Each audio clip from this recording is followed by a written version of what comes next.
Hi everyone, it's Ty the TV Guy back with another Stranger Things video where I'll be ranking the season finales for seasons 1 through 4 of Stranger Things. This list has not been easy to decide on, as these are all top 6 episodes of the show for me probably, and all really high quality. I think part of the reason why I love this show, it does such a great job wrapping things up at the end of every season or leaving us with even more questions, a good combination of those factors. But ultimately I came up with my ranking 4 through 1. Before I get deeper into this, make sure to like this video and subscribe to my channel. My goal is to reach 500 subscribers by the end of the year, so it would mean so much if you could help me get there. Alright, so like I mentioned, Stranger Things is so good at wrapping up the concept and plot of each season, I believe, and giving us great character moments within that. I also think, as I've mentioned in past videos, one of the things that makes Stranger Things so special is the combination of a distinct feeling you get with each season. You know, I feel like I can think back to each season and really feel differently about the aesthetic of the show and what's going on with the characters, while it also still feeling cohesive and, of course, the storyline flowing together naturally. And so that's just a special factor of the show to me and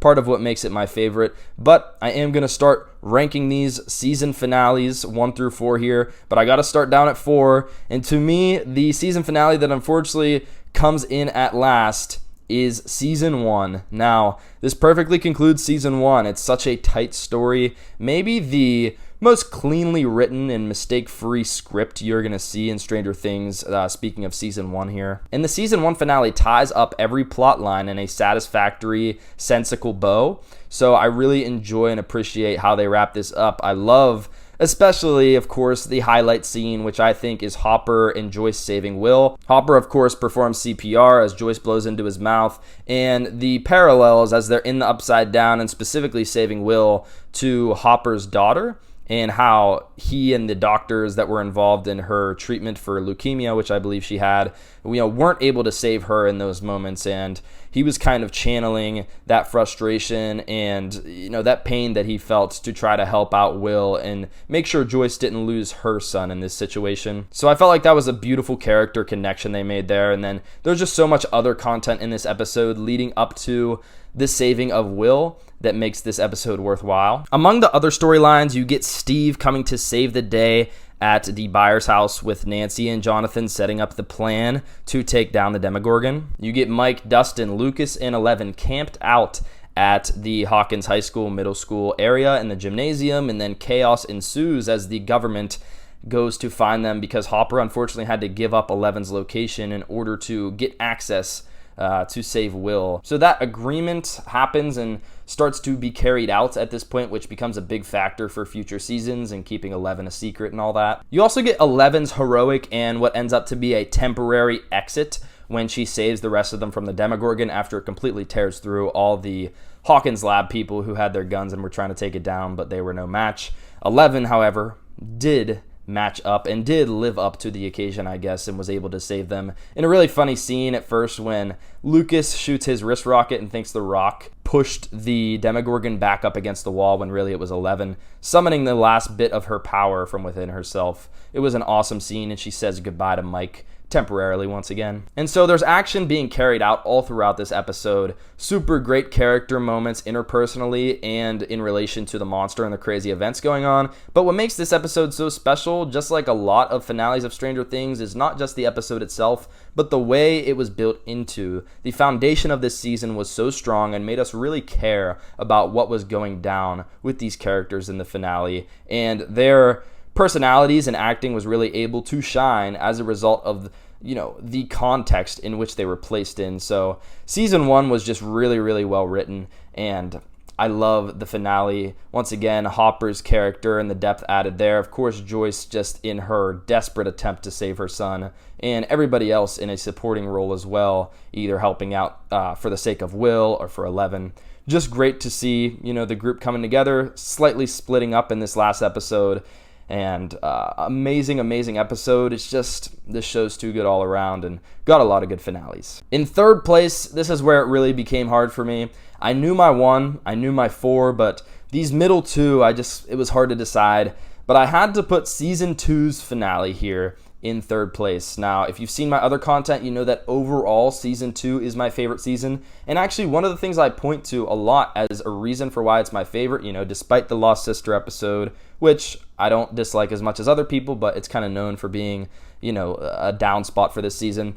A reason I give a lot of the time is because I love the conclusion of the season. I love the last few episodes, excluding the Lost Sister episode specifically. And here I have placing it in third place. My reasoning for that being, the season 2 finale to me feels like, the last 2 episodes, 8 and 9, or it should just be one big episode, but it's split up into 2 just for the sake of it being separate episodes, I guess, and kind of leaving you with that cliffhanger of 11 walking in after saving the day in episode 8. So if the events of episode 8 and episode 9 were just combined into one long episode, like we've kind of gotten used to seeing in season 4, those really long episodes, if it was combined in that way and it had like a long season finale here, this would be my favorite one. But I have to evaluate just that season 2 episode 9, and just that by itself, not the string of the last 2 episodes, which would be my favorite in the show. Just the finale episode is going to come in at third place here. So of course, 11 jumps back into the scene, saves the day, throws the Demogorgon into the living room in the prior episode right at the tail end. And now, once she comes back in, kind of greeting everyone, hasn't seen Mike and her other friends for so long. The plan and the focus quickly shifts to, okay, 11, can you close the gates? Can you once again kind of save Will? The focus really shifts quickly though back to 11. What can you do for us? Can you save the day like you came back to do? Can you close the gate? Do you think you can do this? And she says, I've opened it. I know I can close it.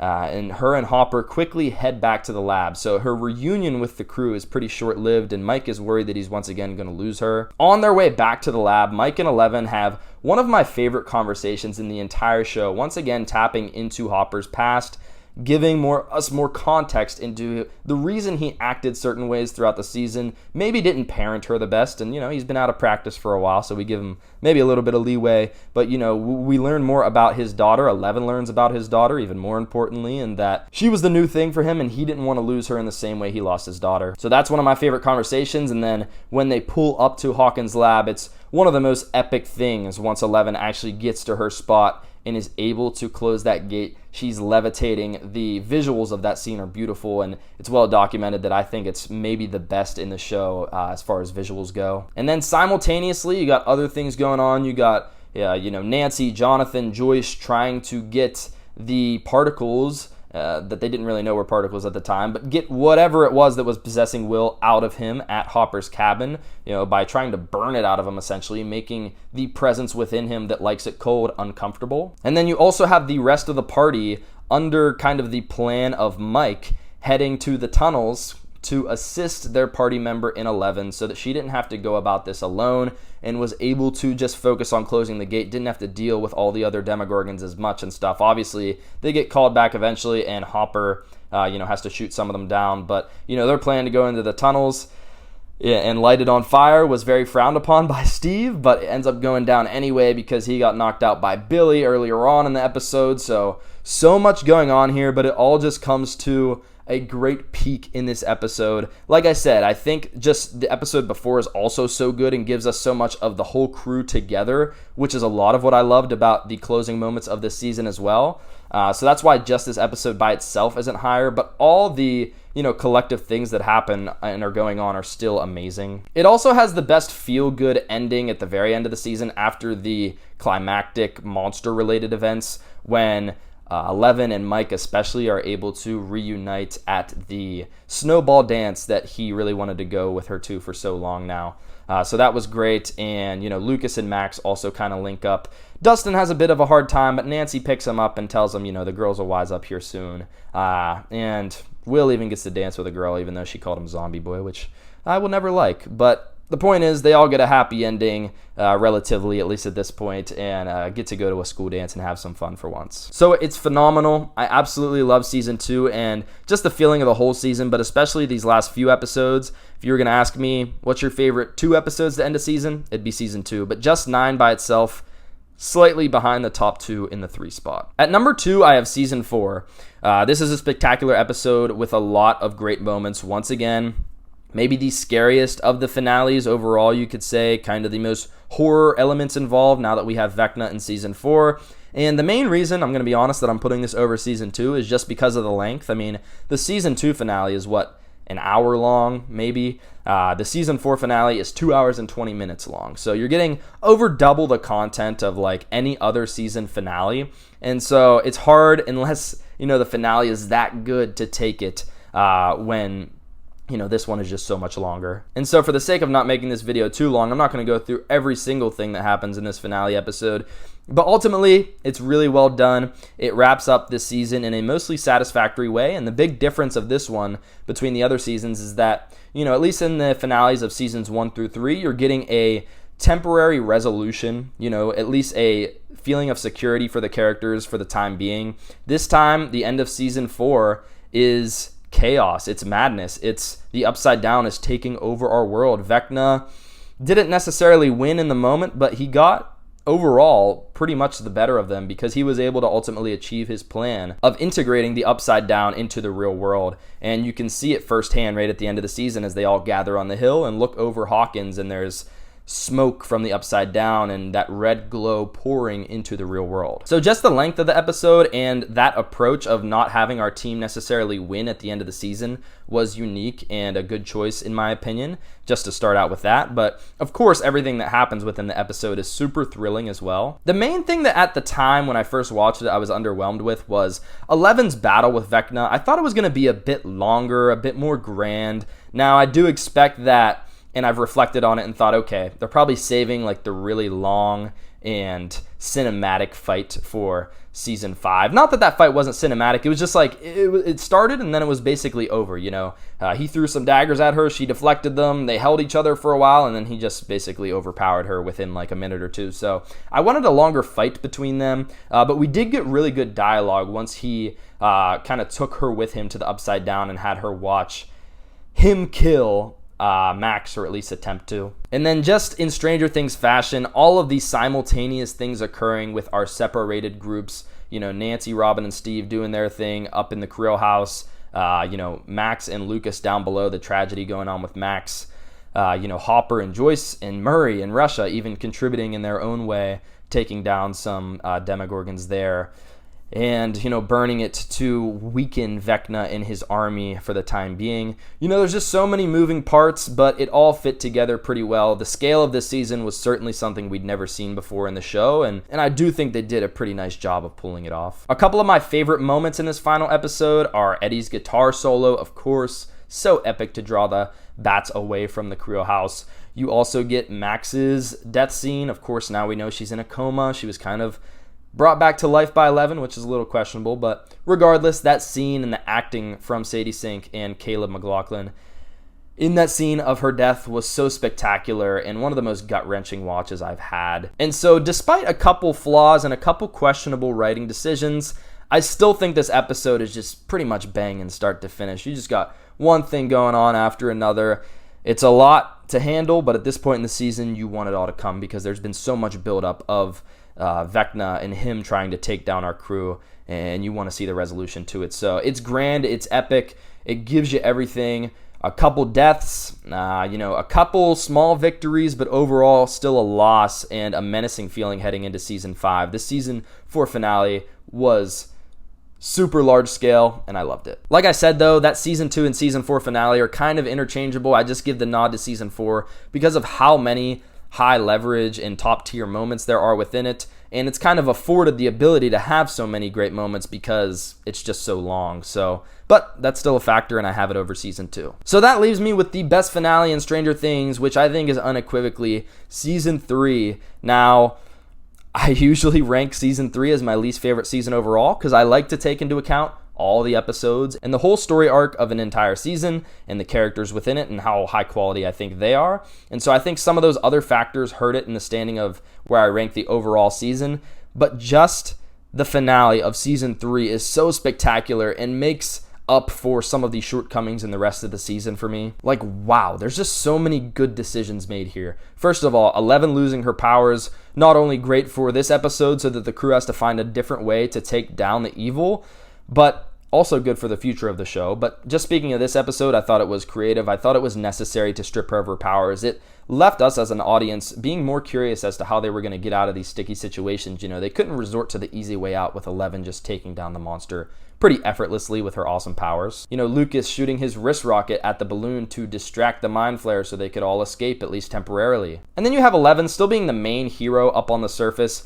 kind of tapping into Billy's emotions more so though, you know, not using her powers, kind of reciting the psychic connection that she has with him because she went through his memories and tapping into his emotions, making him feel like, you know, you don't have to do this. This isn't true to who you are. You know, I know you've been through a lot of things in your life, but you don't have to inflict this pain on others. And Billy comes to that realization through her highlighting those things. And then, of course, I'd be remiss if I didn't mention Lucas's plan with the fireworks also being super visually pleasing, just throwing the fireworks to, you know, at this Demogorgon in this glass-made mall, you know, with the ceiling it was reflecting.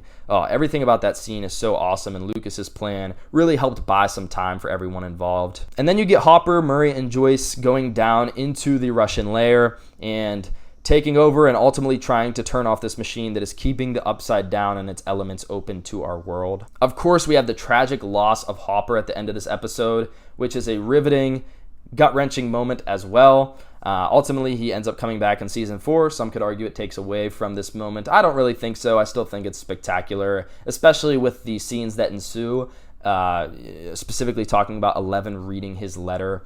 Maybe the most emotional moment in the show. One that still, upon like 10 rewatches that I've had at this point, gets me to tear up at least a little bit, even though I know it's coming every time. It's just so good, and the writing of the show and how much it can get you invested in the characters is truly encapsulated with this moment and some others in the final episode of season 3. But this episode is just so good, man. I mean, you get so many different heroes. I mean, Lucas, 11, Hopper, Joyce, Murray, Steve coming back and, you know, crashing the car into Billy so he doesn't, you know, kill everyone by running them over. I mean, there's just so much going on here, so many people that rise to the occasion.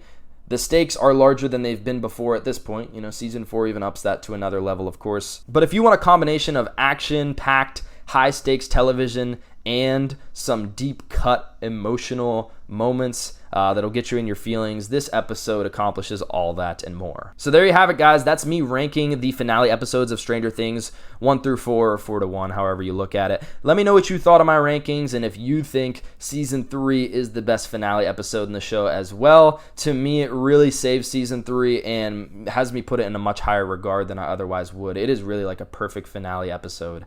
But yeah, guys, that's the video today. Subscribe to my channel for more Stranger Things content. We're getting closer and closer to season 5 here, just a little over 3 months away. And my content around that is going to be extensive, to say the least. Thank you guys for watching, and I will see you in the next video. Peace out. Have a good one.